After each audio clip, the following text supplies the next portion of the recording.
This is Nick. This is Jack. Welcome back to the Beacon of Business. It is Monday, November 10th, and today's pod is the best one yet. This is a T-Boy. The Beacon of Business. Yes, we're trying something new on today. But Jack, congratulations on the weekend. How'd it go down there, man? So we did our first family trip to New York City, and we all flew down there on Friday for just 2 nights in the city. Okay, you just do 2 days Central Park. Honestly, that's an entire trip, man. Here's the itinerary. Saturday morning, we were at the Natural History Museum as it opened at 10 o'clock. Gotta be there. Amazing time. Perfect. Then we went into the Central Park Boathouse for lunch. That was a scene. It's a boozy scene, yeah. Couple cocktails later and like 6 portions of macaroni and cheese. We just walked around Central Park while the boys fell asleep in the stroller. We hit up 3 different playgrounds by the end of the day. Wonderful, wonderful day in the city. Central Park's got to have the highest concentration of playgrounds in the country. I mean, there's nothing like skinning your knee on one of those bricks and concrete structures, Jack. And we closed it all down with a cash-only Italian restaurant on the Upper West Side. If it's cash only, you know it must be good. Oh, and the black and white cookies, Jack. Well, I'm so glad you had a fantastic time, man. It's just an amazing place for kids, and everyone forgets that. Yetis, get this. At the hotel, Nick had a gift waiting for me. It was 3 different children's books, all set in New York City. The kids were in the park. They may as well see it in the books, too. I'm going to read them. Eloise Goes to New York tonight. Eloise and Lyle Crocodile. Jack, they know we got 3 fantastic stories for today's show. What do we got on the pod, man? For our first story, we just experienced the worst travel day of the year. 1,100 flights were canceled this weekend. Luckily, neither of mine. But besties, if you really want to understand the travel industry right now, you gotta look at Expedia. For our second story, it's finally here. It's officially vest season because vests are the unofficial uniform of finance and tech. So Jack and I did the research and discovered how the vest has taken over every industry. And our third and final story is Duolingo.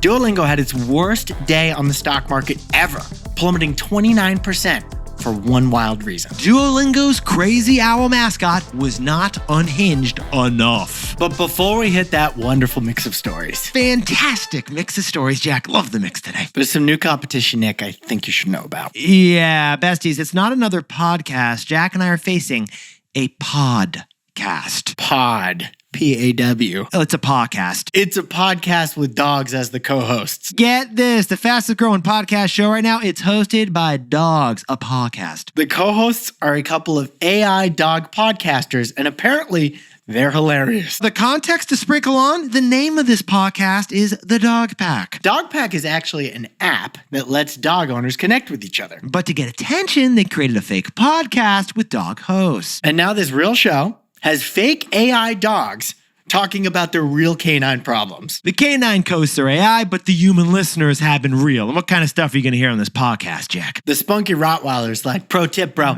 If you beg for your food, they give it to you 9 out of 10 times. Okay, what is that Chihuahua saying on the pod, though? Get a load of this guy. He recently switched me from wet dog food to dry dog food. Yeah, it's hard to compete with these guys. Now, this Dogcast has boosted the app's usage to 2 million users in 20 different countries. And now they're counting their downloads in doggy years. It's so popular, Dog Talk just signed a talent agency deal with WME to get a bunch of brand deals. If Chewy doesn't buy these guys, they must be cat people over there. But on a serious note, this actually highlights an interesting angle about artificial intelligence. Yes, it does, Jack, because when AI is replacing a human, many find it problematic. When AI pretends to be a real human, we don't like that at all. But if the AI is being clearly absurd, like it is with these puppies, we actually embrace it. Nobody's pretending to be real here. Yeah, as far as we know, there haven't been any podcasts hosted by real Rottweilers out there. This is just good, clean AI canine fun. So besties, smash that subscribe button. We mean lick that subscribe button. And remember, dogs are way more fun than cats.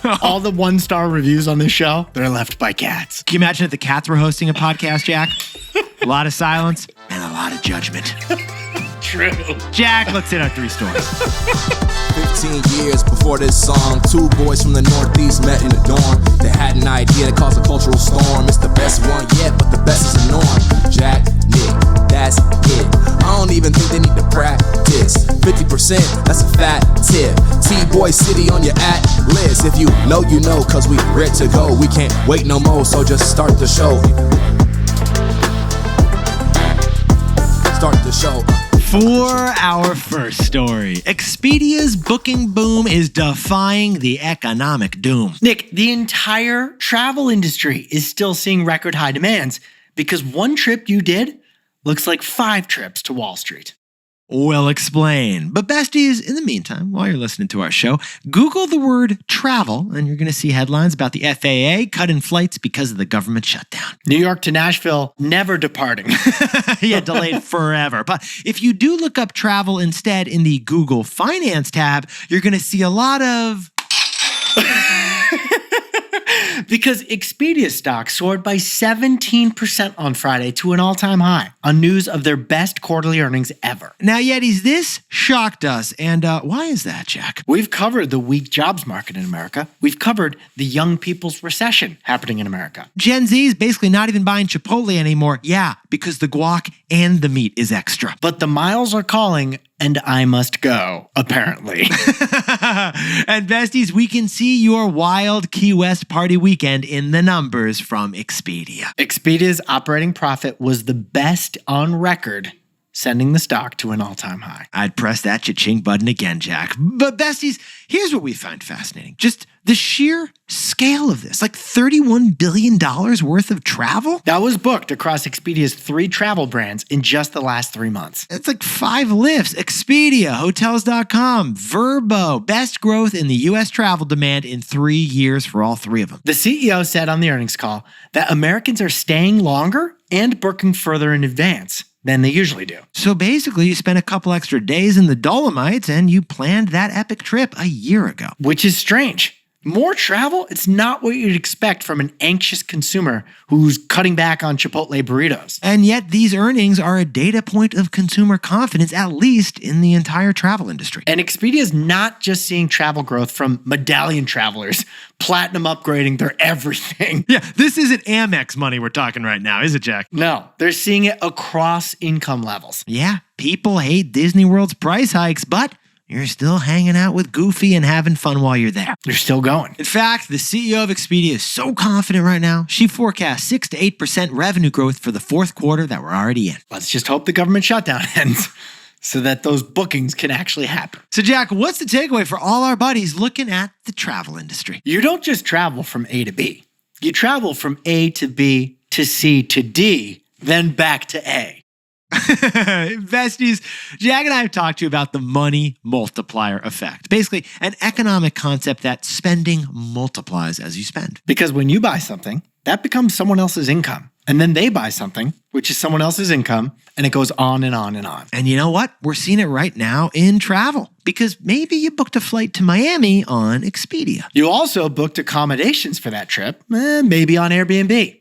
They announced record bookings last quarter. And Jack, you probably booked a Lyft to get from the airport to that Airbnb, and Lyft also just announced record earnings last quarter. But why were you in Miami in the first place? Probably to see Lady Gaga's Mayhem tour. Perfect timing, Jack, because Live Nation, which sold you those tickets, said the word record 9 times in their latest earnings. All of these travel earnings bonanzas tell us 2 things. First, the post-pandemic demand for travel and IRL experiences is still very strong. And second, that the money multiplier effect is happening in travel. Because you don't just travel from A to B.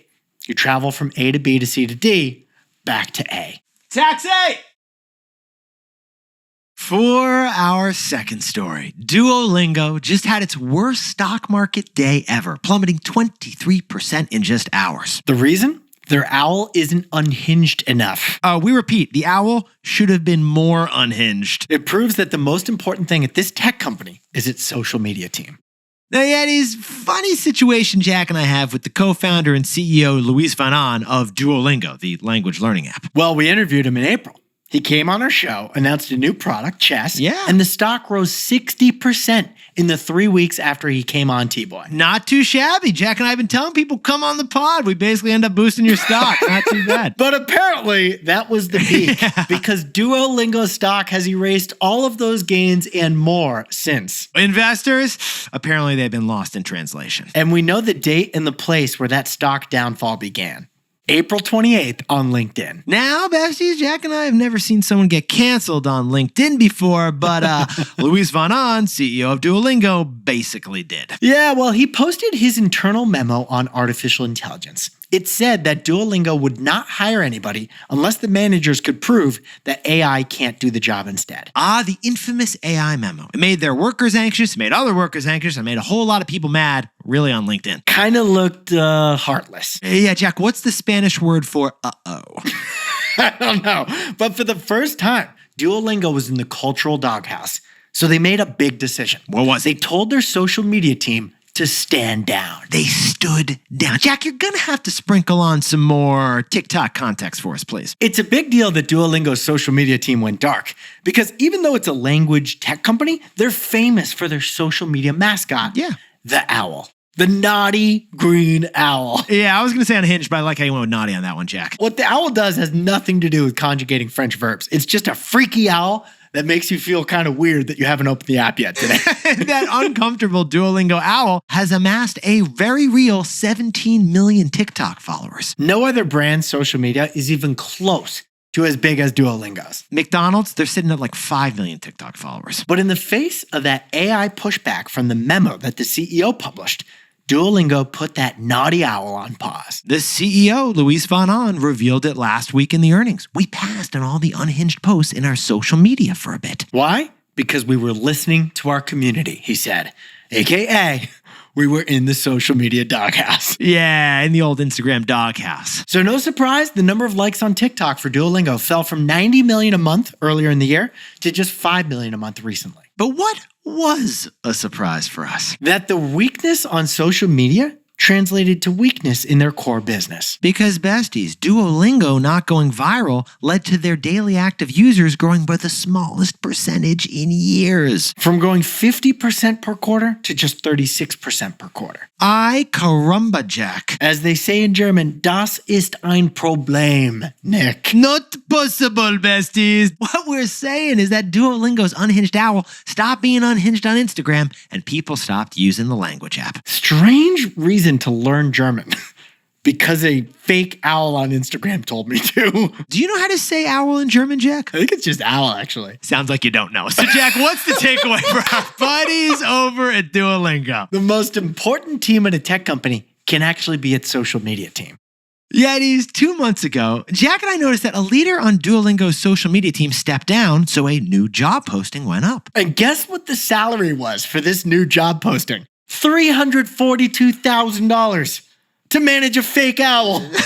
Sit down, stand up, and cash that check again. That is the same salary for social media as for top engineering tech jobs. Besties, this combination of that job posting and this earnings report have made a very powerful statement. And here it is. It's time to value the social media role with the value it creates and deserves. You see, for apps that depend on you opening them, like Duolingo, social media is a powerful opening tool. So Duolingo's social media manager is getting paid the same as Meta's engineers are. Yetis, your top team may actually be your TikTok team.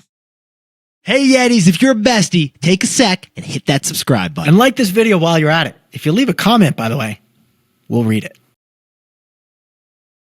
For our third and final story, besties, it's that special time of year, vest season. From Wall Street to Silicon Valley. We unzipped the story on how the vest took over corporate America's wardrobe. We did. And it goes back 359 years. And yes, I put on a vest for this story. Honestly, Jack, it looks like that vest put on you. That thing's huge. Yetis, you know what it's like out there. The leaves are changing. The football's playing. It is officially Vest-vember, baby. Only 2 more weeks before you gotta add sleeves. So enjoy it. The vest, it's part of the uniform of corporate America during shoulder season. What else we got, Jack? Beige slacks, brown leather uncomfortable shoes, a button-up white, blue, or pink shirt, and it's all wrapped together in a gray vest with an ambiguous bank logo. Yes, since Patagonia put the kibosh on the finance-branded vest back in 2021, white-collar workers have had to adapt, and they have. I've seen some out there wearing quilted insulated vests like Barbours, and others wear huge puffy vests like me. Jack, the vest is kind of a career flex, a little bit of a status symbol, right? Like, you got the Arc'teryx if you made VP, or the Zara if you're, entry-level intern. Or the Cotopaxi if you want everyone to think that you're, I don't know, a sustainability-minded guy. But besties, add it all up and they all scream, I'm investing, literally. But you can't mock the vest's performance. It's the only fashion to defy cyclicality. That's right, because in the 2010s, the vest expanded beyond finance bros to tech and commercial real estate. Any sector adjacent to cash flow, you're going to see guys wearing vests. And that is why, in addition to cuffing season, it's officially vesting season. But Nick, the origin of the vest. Who invented the vest? You did some research on this. Oh yeah, we jumped to T-Boy style. The inventor of the vest was King Charles II of England, back in 1666. Here was his vision: a British fashion item to take on the French and tie together the whole outfit. I mean, Jack, if you think about it, you can picture the redcoats wearing vests during the Revolutionary War. Yeah, under their red jackets was a white vest. And for the next 3 centuries, that vest remained formal menswear until 1979. That's when Patagonia entered the scene. And eventually, the apparel made for mountain climbers got taken over by ladder climbers. From mountains and altitudes to mergers and acquisitions. But Yetis, what really fascinated us about the vest, what really stands out, is not just the time length, but the acceleration of the vest. Get this, from 2015 to 2018, Moose Jaw's sales of vests rose by 700%. And Jack and I have identified 3 fascinating reasons why the vest experienced a surge. Number 1, a practical reason: air conditioning. Yeah, in the 20th century, trading floors on Wall Street began to be jacked up with AC. I think they do this to keep their workers on edge. Like, a cold worker is a hard-working worker. You think you're going to keep yourself warm by spreading those spreadsheets. That giant vest alleviates the chill. The second reason for the vest surge is, hilariously, regulations. That's right, regulations. Because in finance, you are not allowed to gift a client a product worth over $100. So the vest became the perfect $95 fashion gift that didn't violate regulations. So Jack, what's the takeaway for our buddies who are everyone wearing or staring at a vest? Brands want to stand out, but people want to be in a group. So besties, a lot of business just comes down to psychological economics, and the vest is the one garment that effectively reflects your belonging in a group. As one trader put it, you put in the work your whole career to become VP on the equity research team someday. Well, you know what? The vest with that logo is your only silent way to communicate your accomplishment. You can't customize a suit with a brand. You can't wear a branded hat to work. That's not in the dress code, and you can't stick a corporate logo on sneakers. But the vest can become a tiny billboard of industry and achievement, fashion's business card signaling that you belong. Creatives have their branded moleskin notebooks, startup workers have their branded hoodies. But finance has the vest, because in every industry, there's a craving to signal you're part of the tribe.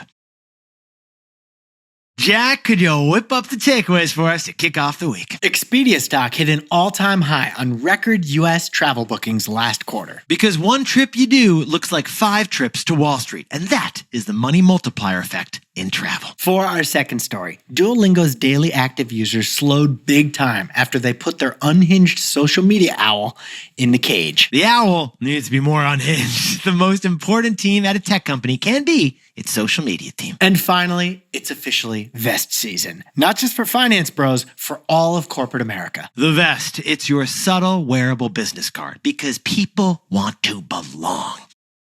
But besties, this pod's not over yet. Here's what else you need to know today. First, Waymo won't stop, baby. Detroit, San Diego, Las Vegas. Apparently, they are all getting Waymo starting next year. This time, Waymo didn't announce Uber or Lyft as a partner for those 3 cities. And second, the Trump administration is eager to respond to last week's election, so they floated a new idea to address affordability. The 50-year mortgage. Trump's housing director said he's working on it after Trump tweeted about it. In the tweet, President Trump compared himself to FDR, who is the president who brought us the 30-year mortgage. If the 50-year mortgage becomes real, we'll cover it. But right now, it's just a tweet. And finally, Sweet Green is selling off its robot salad making business. That's right, the Infinite Kitchen is no longer a Sweetgreen salad product. We interviewed the Sweetgreen co-founder last year and talked about this. We did. It's core to the strategy to use robots to scale salads more efficiently. Interestingly, Sweetgreen bought this infinite kitchen technology for $50 million a few years ago, and now they're selling it to Wonder for $186 million. Ironically, we interviewed the CEO of Wonder as well. It seems like every time we interview someone, something good happens, but then something not so great happens, Jack. Now, we should clarify, Sweetgreen will continue using the Infinite Kitchen, but not as the owner, just as a client. So you can still get your robo salads. Now, time for the best fact yet, which, because it's Monday, means T-Boy Trivia. Jack, what do we got? Last week, we asked you about the origin of the name Oreo, and there's no answer. It's actually a corporate mystery. Here's a question about Oreos we do have an answer for. Who is more likely to twist open an Oreo before eating it? Men or women? That's right. Who is more likely to scrape off the cream filling with their front teeth like it's a snowplow? Men or women, guys or gals? The answer to this Oreo conundrum comes in tomorrow's pod. Yetis, you look fantastic to kick off the week. Jack, you look fantastic considering all the travel you've done lately. But by the way, we got to share. You got to tell the Yetis your cake story. We were at this great New York diner on the Upper West Side. What's it called, Nick? Beyond Classic. And Wilder was having a meltdown because his coloring wasn't working right. And some anonymous angel on the other side of the restaurant sent us a slice of chocolate cake to make Wilder get in a better mood. It worked perfectly. And then a couple minutes later, I go to the other side of the restaurant to thank somebody, and they were gone. It was truly just a silent angel looking after our family. So whoever this cake saint was, you may be listening, you may be not, but we just want to thank you for making Jack's son, the pod son, happy. It was an incredible anonymous donation. Which leads to a new insight. If you get kids cake, they stop screaming. Besties, we'll see you tomorrow. Can't wait. And before we go, a congratulations to Yetis Catherine and Jimmy in Brooklyn, New York, who are celebrating the best wedding yet. You guys look fantastic. Congratulations to John and Danny Gill in Grand Rapids, Michigan, who just got married. And a happy birthday to She Dawn in Boston, celebrating just outside Boston. Happy birthday to Jamie Talbot in South Jordan, Utah. And we definitely know Jamie had cake. And Nick Alves is turning 31 years old down in Hotlanta, Georgia. Congratulations to Ellie Scripps in Denver, who just got a new job in sales. And Krista Gilly, happy new job down in Nashville. Congratulations. And a big shout out and kind of apology to Nick Jordan. Yeah. We said last week he was turning 4, like it's his 4th birthday. It's actually 4 years he's been at his job. So he's very much not 4 years old. A lot older than 4. Our bad, Nick. Great guy, though. Yeah. Great guy. We'll celebrate your birthday soon. This is Jack. I own stock of Lyft, and Nick and I both own stock of Airbnb and Chipotle.